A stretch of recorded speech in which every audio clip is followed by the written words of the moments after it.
trataremos agora do estudo do crime de invasão de dispositivo informático, previsto no artigo 154-A do Código Penal. Esse artigo foi introduzido no nosso Código Penal pela Lei 12.737 de 2012 e ela é conhecida como Lei Carolina Dickmann. A redação desse dispositivo acabou sendo alterada pela Lei 14.155 em 2021. A legislação surgiu em 2011. Naquela ocasião, a atriz Carolina Dickmann teve seu computador invadido por hackers que copiaram e divulgaram suas fotos íntimas, sem sua autorização, aliás, sem o seu conhecimento. Caso esse que causou uma grande repercussão, inclusive em nível nacional, e evidenciou a necessidade da previsão de um crime, da definição de um crime que cuidasse especificamente da invasão do dispositivo eletrônico, já que os comportamentos e os resultados decorrentes dessas invasões, antes da existência dessa legislação, seriam enquadrados aí como difamação, como injúria, ou seja, era possível a punição, mas com dispositivos ou com a definição de crimes cujas penas não eram tão graves. Daí a necessidade dessa legislação específica, da definição de um fato que se relacionasse somente com a invasão dos dispositivos eletrônicos. A par disso, nós temos que verificar a nossa dependência extrema dos equipamentos eletrônicos, dos equipamentos de informática. Vejam que não vivemos sem computadores, notebooks, tablets, smartphones, dispositivos de armazenamento, HD externo, pendrive, além dos dispositivos denominados Internet das Coisas, smartwatch, Alexa, assistências virtuais. Nossa vida, melhor dizendo, hoje é simbiótica com esses equipamentos, a ponto de podermos afirmar que nós não conseguimos mais viver sem a utilização deles. E são justamente nesses dispositivos que nós deixamos gravadas e salvas as nossas fotos, as nossas mensagens, informações bancárias. E isso torna extremamente necessária a proteção legal. E é isso que o legislador procurou fazer com o crime de invasão de dispositivo informático, repetindo, previsto no artigo 154-A do Código Penal, com a seguinte redação: invadir dispositivo informático de uso alheio, conectado ou não à rede de computadores, com o fim de obter, adulterar ou destruir dados ou informações sem autorização expressa ou tácita do usuário do dispositivo, ou de instalar vulnerabilidades para obter vantagem ilícita. A pena prevista pelo legislador é a de reclusão de 1 a 4 anos, além da multa. Apresentado o conceito, vamos tratar da objetividade jurídica, o que pretende proteger o legislador ao definir esse fato, ao impor essa pena para quem realiza esse comportamento. Não podemos ter dúvida em relação à proteção à privacidade, à intimidade, que compõem a chamada liberdade individual. Mas, de um outro lado, nós sabemos que a importância das informações e do seu sigilo também é garantida pelo legislador. Pelo menos nós podemos indicar como objetivo do legislador também proteger. Protege também a integridade dos sistemas de informações, de forma que a gente confie naquela movimentação de dados que ocorre a cada instante, que ocorre no nosso dia a dia, que ocorre no nosso minuto a minuto. Podemos até falar na proteção ao patrimônio, porque às vezes a violação desse dispositivo se vincula à obtenção de vantagens indevidas.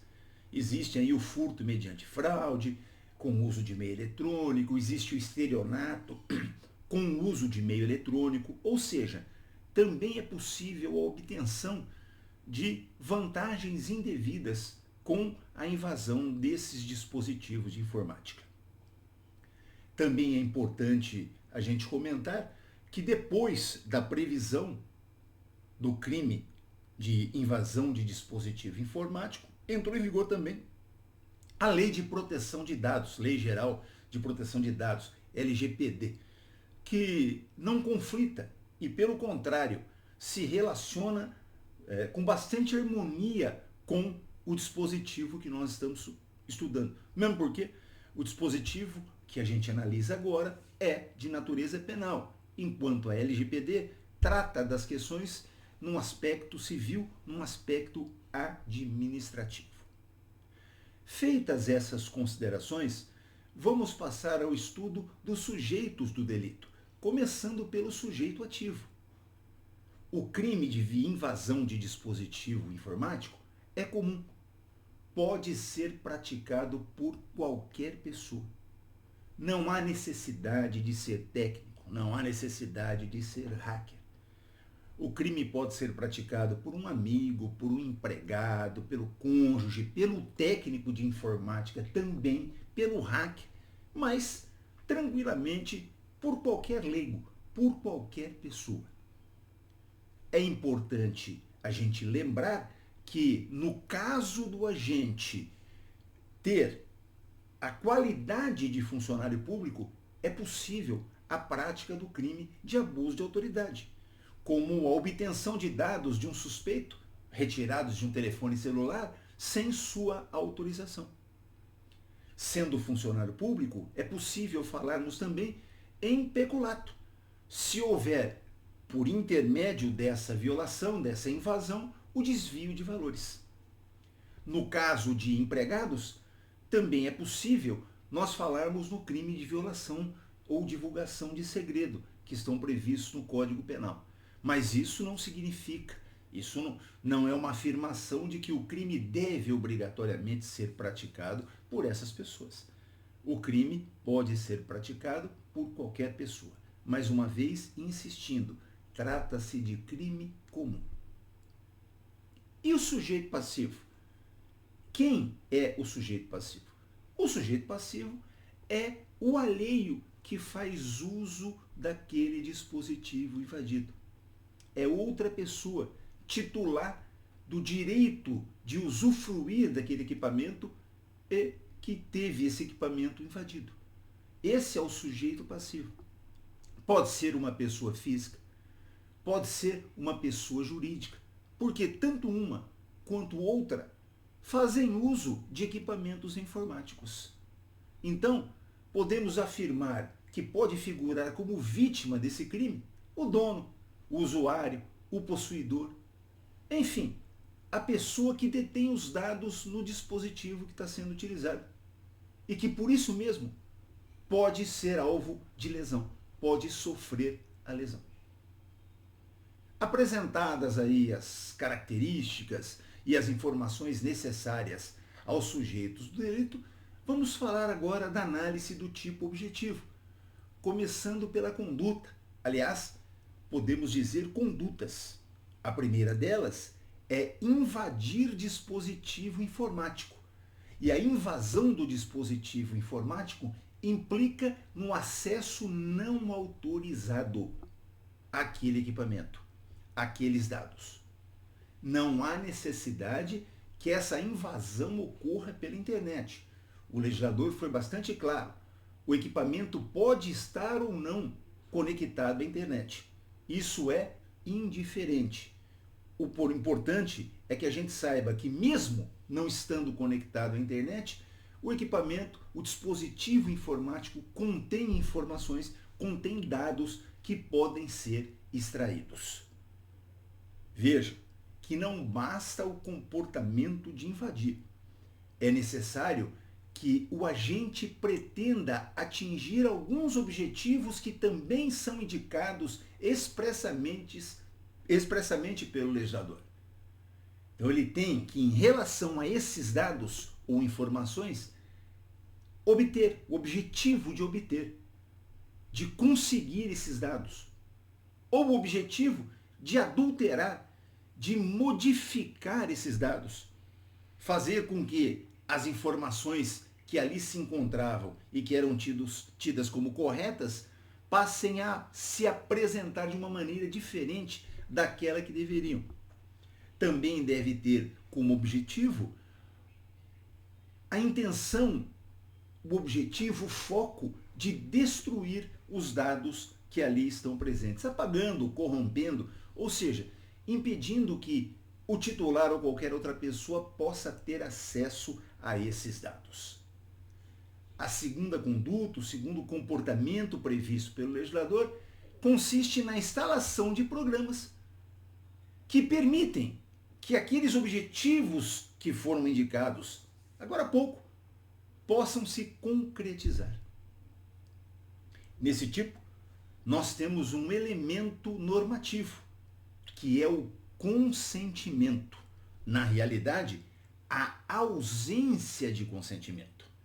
O crime só ocorre quando essa invasão do dispositivo se dá sem autorização expressa ou tácita do usuário desse dispositivo. Ou seja, se o usuário utilizar, se o proprietário daquele dispositivo deixar, não há que se falar na prática do crime. E nós podemos indicar como exemplo dessa autorização como o fornecimento da senha do dispositivo a alguém. Ou seja, o titular, o usuário dá a senha, a senha de acesso é esse, pode acessar. Você consegue aí uma autorização formal de acesso ao sistema. Às vezes a pessoa te passa um link permitindo a autorização do sistema. Às vezes você quer salvar alguma conta, às vezes você quer atualizar senha. Você recebe essa autorização formal para acesso ao sistema. E aí você vai acessar o sistema e fazer alteração de senha. Essa é uma alteração que é realizada com o consentimento por parte do titular desse sistema. Às vezes, essa autorização se dá pela permissão de um login remoto. Muitas vezes, para a própria manutenção nos equipamentos de informática, nesses dispositivos. No que se refere ao consentimento tácito, à autorização tácita, nós podemos indicar como exemplo sistemas corporativos que têm acesso livre a determinados funcionários. Fica lá os terminais à vontade. Às vezes você está numa sala de aula, aí, principalmente o pessoal que mexe com TI, tem lá as máquinas à sua disposição e acessa livremente muitos dados que estão no banco de dados da própria instituição de ensino. Ou seja, se está ali para o aluno fazer uso, existe a autorização desse acesso. Portanto, nós não podemos falar nessa hipótese na prática do crime. Essa possibilidade de consentimento tácito pode ser presente também, a título de exemplo, no uso de um computador compartilhado, sem senha. Qualquer pessoa que está ali pode ter acesso àqueles dados, àquele computador e fazer bem o que bem entende em relação àquilo. Também pode ser aí um exemplo de consentimento tácito à entrega de um aparelho celular, por exemplo, para que uma pessoa faça uma ligação desbloqueado, já com a senha digitada pelo seu titular. Essas são as considerações que nós tínhamos que fazer em relação ao tipo objetivo. Vamos comentar alguma coisinha agora a respeito do tipo subjetivo, analisar o tipo subjetivo. Nós estamos diante de um crime que é previsto exclusivamente na modalidade dolosa. Não há forma culposa do crime de invasão de dispositivo informático. E, nesse caso, em razão dessa forma especial de descrição do fato, nós temos e podemos apontar o dolo genérico, que consiste na vontade de invadir, na vontade de entrar, de ter acesso a esses dados do equipamento informático, mas a ciência de que essa invasão está ocorrendo sem o consentimento do usuário. Mas nós não podemos nos esquecer que, além dessa intenção de invadir, dessa consciência da ausência no conhecimento, é necessário que esteja presente também a vontade de obter os dados ou informações, a vontade de adulterar os dados ou informações, ou a vontade de destruir dados ou informações.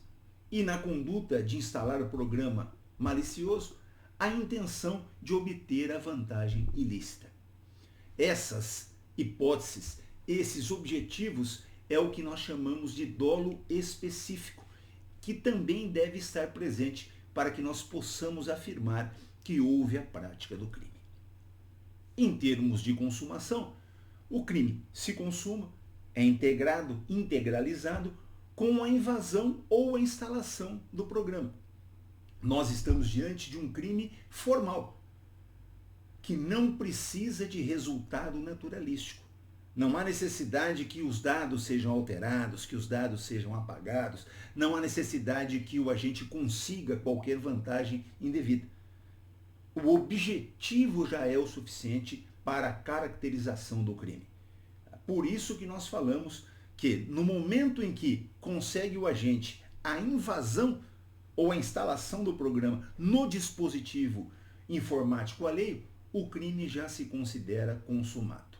A alteração dos dados, a destruição do dado, a obtenção de eventual vantagem indevida deve ser classificada como exaurimento do crime. Embora a gente esteja diante de um crime formal, é possível afirmar que a tentativa é perfeitamente possível. Como, por exemplo, uma pessoa tentando desbloquear um aparelho de telefone celular ou qualquer outro dispositivo informático, mas por excesso de tentativas, aquele equipamento acaba sendo bloqueado. Ou seja, ele deu início à execução, ele deu início à invasão, todavia não conseguiu o seu resultado, aquilo que pretendia por circunstâncias alheias à sua vontade.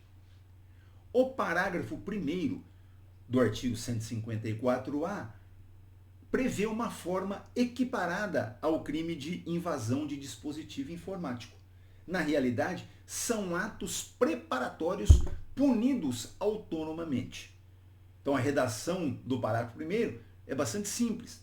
Na mesma pena incorre quem produz, oferece, distribui, vende ou difunde dispositivo ou programa de computador com o intuito de permitir a prática da conduta definida no caput.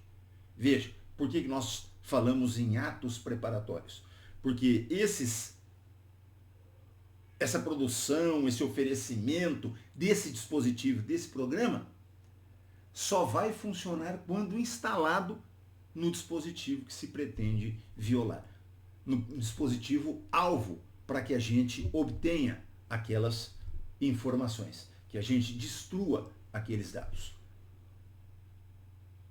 Essa é a forma equiparada, que é punida também com a mesma pena pelo legislador.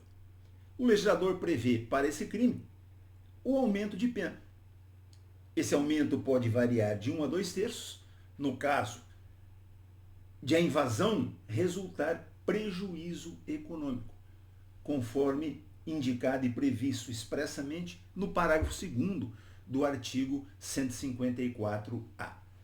Também é forma mais grave, considerada qualificada, se a invasão resultar obtenção de conteúdo de comunicações eletrônicas privadas, segredos comerciais ou industriais, informações sigilosas assim definidas em lei. Aquelas informações que estão ali nos artigos 151, 152, 153 e até o 154 do Código Penal. Aquelas informações que são garantidas pelo sigilo.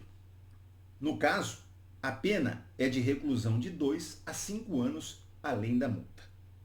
Existe uma outra hipótese de aumento de pena prevista no parágrafo 4º, que é específica para essa hipótese que nós acabamos de nos referir. Além de ser qualificado o crime, a pena ainda aumenta de 1 a 2/3 se houver a divulgação, a comercialização ou a transmissão a terceiro a qualquer título dos dados ou informações obtidas. Por fim, em termos de aumento de pena, a qualidade da vítima também foi considerada pelo legislador. A determinação de um aumento de 1/3 até metade, se o crime for praticado contra presidente da República, governadores e prefeitos, chefes do Executivo, presidente da Câmara dos Deputados, do Senado, da Assembleia Legislativa do Estado, da Câmara Legislativa do Distrito Federal ou de Câmara Municipal, os chefes do Legislativo. E o dirigente máximo da administração direta e indireta federal, estadual ou municipal do Distrito Federal. Aí nós estamos falando somente dos cargos públicos